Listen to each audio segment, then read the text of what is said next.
WUSA 9 Weather Impact is sponsored by Morgan & Morgan.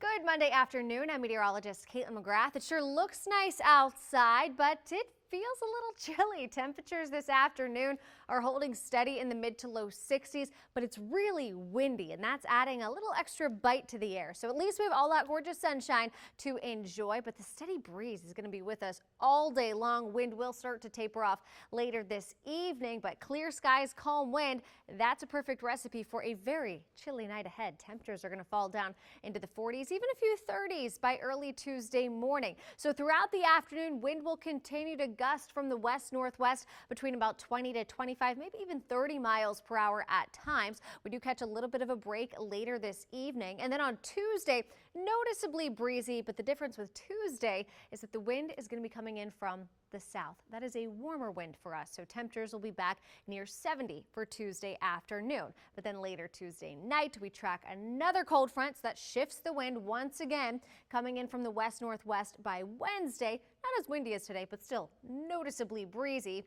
But that's also going to bring in cooler temperatures as we head through not only the end of the week, but really the extended forecast. This is Thursday afternoon, still blustery. You're pretty much going to notice the wind every single day this week. So let's give you a closer look at the Tuesday timing for that cold front, because for most it is going to be a dry front, which means no rain. There's very limited moisture associated with this cold front, but a few spotty sprinkles aren't totally out of the question. So we'll start the day off nice and bright, just chilly, and we will take all of that sunshine because throughout the afternoon, I don't know where our temperatures went, but this is right around lunchtime, 12 o'clock. Temperatures will be climbing back through the upper 60s and low 70s. So really a nice Tuesday afternoon. And then by 6 o'clock, we do start to track a few isolated showers along the I-81 corridor. They kind of look to peter out as they push farther to the east. So most areas don't see anything at all. But if you're back into Frederick County, Loudoun County, far northern Virginia, you might see a few spotty sprinkles as we head through Tuesday afternoon and evening. Temperatures are back by the time we get to midnight.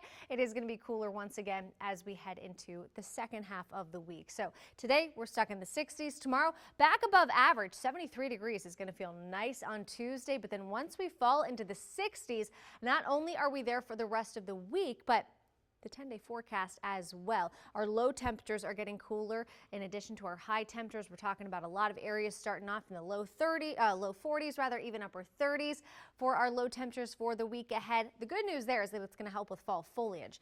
We'll talk more about that in just a minute. But here is that 10-day forecast, and you can see all the way through the end of the month.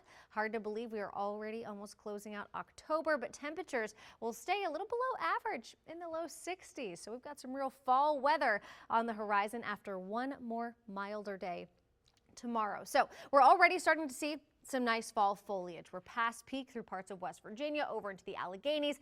Peak fall foliage along the I-81 corridor with some really high color starting to pop up in places like Frederick, Leesburg, down into Manassas and Culpeper, and some moderate color closer to the Beltway. And if you've noticed, really over the past week, we've started to see more and more color, and I really do think our cold nights and bright blue days have been to thank for that. That's the type of weather that fall foliage loves this time of the year. So with cooler weather on the horizon, no doubt will we see some more colors popping up. Now we're keeping a close eye on the tropics and what is likely going to become our next named storm here any day now. This area of low pressure is just to the south of Puerto Rico. A 50% chance it becomes our next named storm in the next 48 hours, and 80% chance in the next week. So it's really not a matter of if, but rather when we see Melissa form in the Caribbean. It does look to stay well to the south of the United States and primarily impact parts of Central America. So again, that will be Melissa, the next name on our Atlantic hurricane season list as we almost head into the last month of hurricane season in November. Closer to home, our forecast just looks fantastic. We've got those few late showers on Tuesday. They're going to be super spotty. Most areas stay dry. Then the rest of the week features nice sunshine, breezy and cooler. And as we look ahead to the weekend, some more clouds do look to roll in with maybe a shower possible on Sunday. But all in all, not too bad as we head through the next week.